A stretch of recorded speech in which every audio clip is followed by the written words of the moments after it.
Hi guys, this is Bell Channel 2018 and welcome back to my vlog. Running joke ng mga taga-subaybay ng FPJ Batang Quiapo kung ang pakikipagkising-sin raw ba ni Coco Martin kay Ivana ang sagot sa may init na halikan ni na Julia Montes at Alden Richards. Hanggang sa naging topic na rin ito nila Christy Permin at Romel Chica sa radio program nilang Christy Per Minute sa Radio 592.3 True FM kahapon. Pero pinagtanggol ito ng dalawang host na trabaho lang ang ginagawa ni na Coco at Julia kaya't walang selosan ang patungkol dito.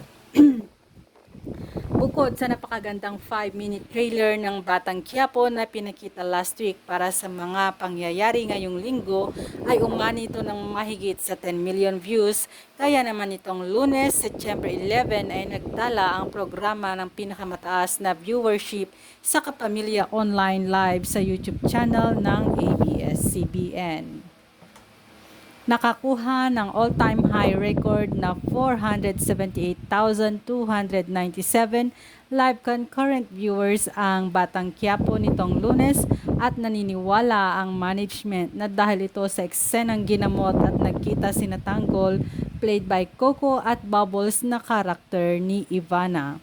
Ang inaabangan mamayang gabi hanggang bukas, Biyernes, ay ang kissing scene ni Tanggol at Bubbles dahil talagang bigay na bigay ang dalawa tulad din ng nangyayari sa kissing scene ni Coco at Lovie Po as Mokang.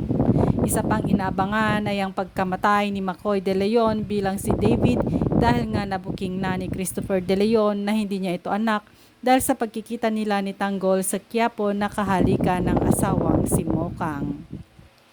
Viral kasi ang behind the scene video ni McCoy na humiga siya sa kabaong dahil nga binaril siya ni Ramon sa galit nung naloko siya.